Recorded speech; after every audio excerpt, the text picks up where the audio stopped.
And we are recording back with the TK pod and with the intro. Haven't had the intro for a long time. I need to add it to the soundboard so that I can actually add it to the YouTube video. So for anybody watching on the YouTube, you didn't hear it, but if you're watching, that's a very, very small amount of people. Anybody random, basically, who finds the show. The majority of which I'm so happy you're here. Thanks for coming back each and every single week. Uh, the majority of which you guys are listening on the audio platforms, and you heard the intro music and the intro, whatever you want to call that. I feel like you can almost hear the contempt in my voice. Is that the right word? I don't know. Of doing the intro for the fourth or fifth time. I've changed that thing around so many times that at this point I'm just like, hey, I'm Tyler Kluber. Welcome to the podcast. Let's have a day. Um, but I feel like it needs something coming in cold. It just doesn't work as well. I don't like how that sounds. So we finally got an intro. I've been talking about it for however long, and we got around to it. The other thing we're getting around to is by the time, well, no, not by the time this podcast drops, but by the time next week's podcast rolls around, the rebrand of TKG training will finally be complete. Well, not going to say complete. The rebrand will be initiated, active. We have rebranded from TKG training. I think I may have mentioned it a few podcasts back, a few months back, that it was going to be something like Walk On Health and Performance or something like that. I even came around and on myself and said that that was too wordy, too much. I just want it to be simple as could be, something that connects to me and my brand, which really is the walk-ons. I mean, if you're watching this on YouTube, I have the washed up walk-ons backdrop behind me, and that has nothing to do with this. But the majority of my following, or anybody who's going to be signing up for exercise programming from me, is going to know me as the Iowa football guy who now runs the podcast. Like, I'm always going to be connected to the walk-ons. That's the main brand um, that I'm associated with. So we're sort of just branding the fitness in the same ilk. It's just going to be called Walk On Fitness. Coincidentally, I think Michael Chandler, the fucking UFC fighter, has like a Walk On Fitness brand. I think it's called Walk On Fitness. I think the word walk on is split. I'm not sure if he is referring to like a walk on in the sense that I am, or he's referring to it as a sense of like carry on, you walk on. Um, no matter what happens, you stand up and you keep walking, you keep going. I don't know what it is. I know he does like a walk on fitness thing. So hopefully we don't get fucking copyright cease and desisted. Um, which is something we've already done once with the walk-ons on the other podcast. So who knows? If I have to change it, I'll change it, but I don't think it'll be that big that anybody's going to come after me. That is the bookkeeping for today. I may seem or sound a little bit jittery, a little bit excited, a lot of energy flowing through the veins, the blood, and that's for good reason. For one, I just downed a latte, smoked a coffee to start the day. It's a big day. We're going to talk about the mowing business today, but on the side of the walk-on stuff, we just inked the biggest deal. I guess technically we haven't inked it yet. We're sending it off after I record this episode, but we're verbally agreed to the largest sponsorship of the show that we personally have sold. The other podcast is big enough that excuse me. The other podcast is big enough, obviously, that it is financially viable from an advertising standpoint, and we've been making money, real true money off of it for uh, nearly 5 years now. I think it was 5 years ago in July that we signed with Blue Wire Podcast Network, and we were with Blue Wire for a year, 20 July of 2020 to July of 2021, and then in 2021 that's when we officially started with iHeart kind of came and swooped us, and we've been with iHeart for the last 4 years, 3 to 4 years. and it's been great. iHeart was great. They helped us grow in a lot of ways. They provided us a lot of things that are built into their infrastructure that you couldn't provide for yourself. Um, our contacts and the people that we dealt with at iHeart, which were kind of based out of Cedar Rapids, were amazing. Matt and Luke, um, they did a lot of things for us in a lot of different ways, including live events and the whole spiel. But like any relationship, um, there is, well, specifically a business relationship, there is oftentimes it's just going to run its course. I'm not sure how much we were getting out of that partnership anymore. Um, and especially to the extent of which, um, you know, the growth had already happened, the exposure had already happened. And really at that point, the only benefit they were to us was that they were selling our advertising. We didn't have to do that work, um, which is nice, but it wasn't nice enough for the return that we were getting out of that. So I decided to make the decision that we're going to go somewhere else. We're going to be able to sell our own sponsorships. We actually ended up on a new network that we just started with a month ago called the Believe podcast network, in which they are now selling our advertising. However, we still have the ability, or we still have the go ahead, the green light, to sell our own sponsorships as well, which is what I'm talking about, what I just sort of finalized this morning with a big partner. I'm not going to drop that yet because if for some reason someone did find this podcast, that doesn't start for another month. So I don't think we want to leak that. But yeah, we've had a couple deals that were bigger than this. When we were with iHeart and things were really, really good in 2021 and the team was rolling and the podcast was at its like true height. We're not that far off of it, but we were rolling like we were doing all-time numbers as far as download stuff. Um, we had a couple betting partners who have all the money in the world come on for an entire year. I guess one was a 6-month deal, one was a full year deal. And those were by far the biggest true bottom line sponsorships that we've ever done. Um, but those were also sold and fostered by the marketing team at iHeart. Like I didn't have anything to do with those. Um, and so as far as deals that I've done, this is the biggest this is the biggest one. By a long shot. I mean, the biggest I'll just say the number. It's gonna be a 4-month deal worth $8,000, and really it's probably worth, with some other accessory details to the partnership, it's probably worth closer like 9 or $10,000. And I think the biggest deal we've done before this is 3,500 bucks. So it's twice as big as any deal we've ever done. And there's a good chance that we ink 2 more of those size deals, um, to kind of lock up our 3 solid partners for this upcoming football season. And so that's why I'm juiced right now, is because when you lock up a big deal like that, that sort of advertising money is directly what, the show doesn't have a lot of cost other than the time that I put into it. And so, um, and the time that the co-hosts put into it.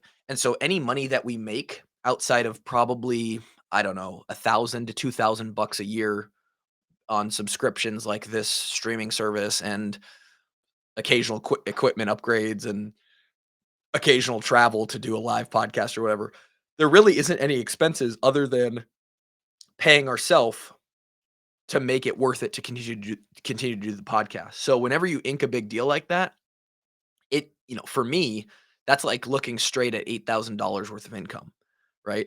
Um, and that's pretty big. I mean, that 8,000 bucks. I know that doesn't sound like a lot to a lot of people, but when you start to scale that in your head, that's 4 months, right? And granted, that is our biggest 4 months of the year, but you can do three of those deals, right, at a time.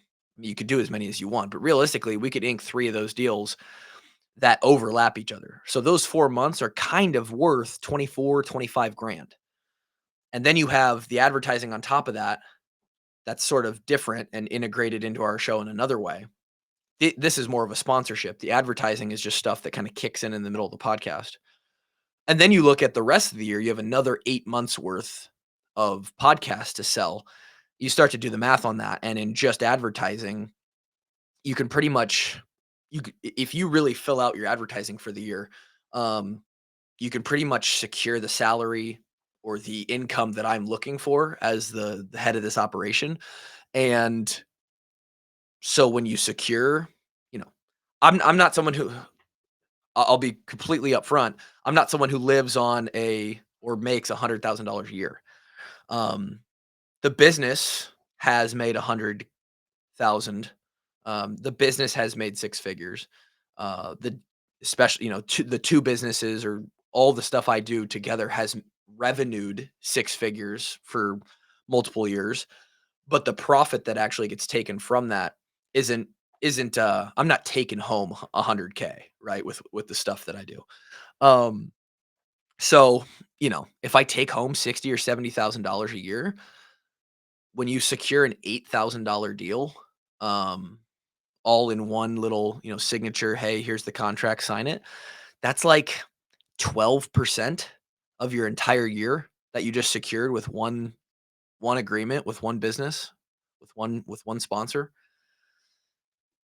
That's why I'm jittery, is because you get one of those and it feels like you gain a lot of momentum. It's fun to announce new partnerships. It's fun to do new things, and it also gives you a sense of like viability. The fact that another business sees um, the value that our show holds and offers to as an advertising platform, as eyes and ears to get their brand out in front of people. It it it confirms, and validates that you are a viable, um, platform, a viable show, and not only that, but it confirms and validates that I, on the back end, am a viable fucking salesperson to actually go out and secure those deals, have those conversations, take those calls, and bring in that money, actually get pen to paper and get companies to pay us that cash.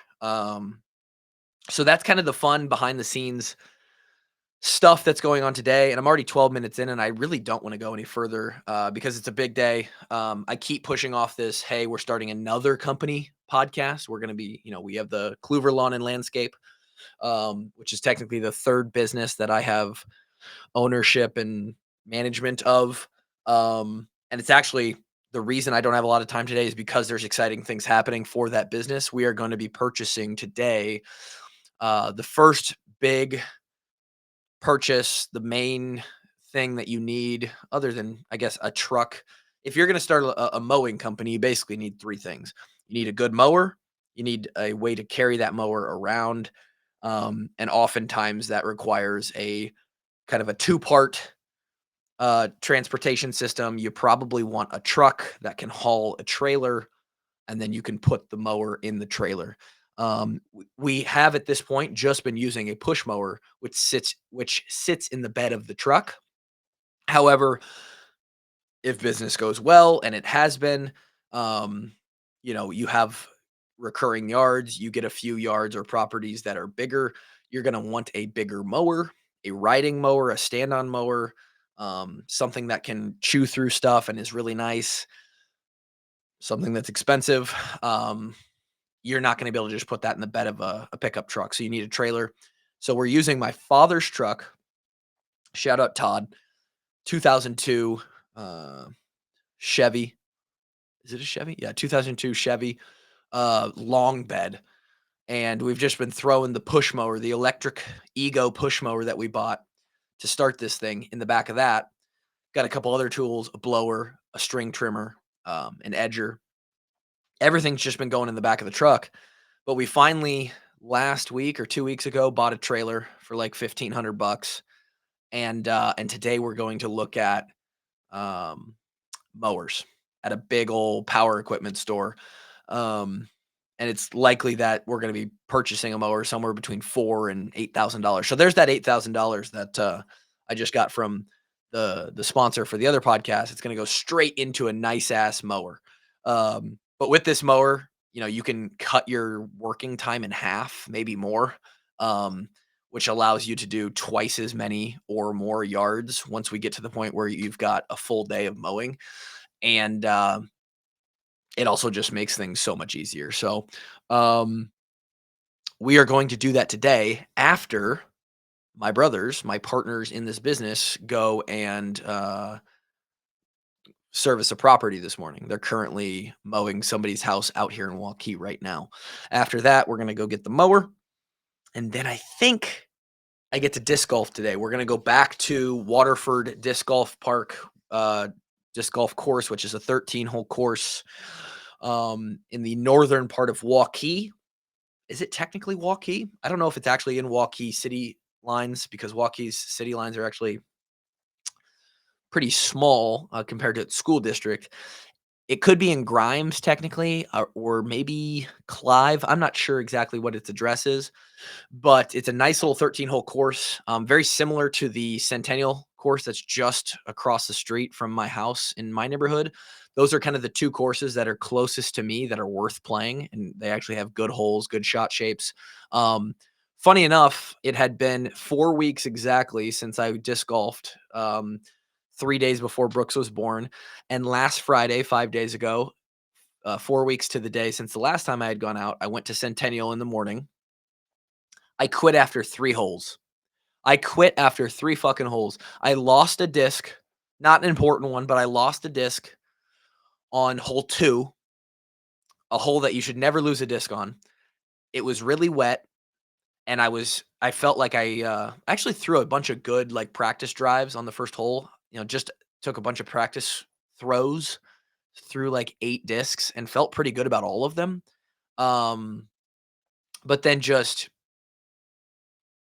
my tee shot on 3 turned over, and I was like, "Okay, fuck this. We're not doing this anymore." And I walked off the course after putting for like 20 minutes and then playing 2.5 holes. So hopefully today goes better.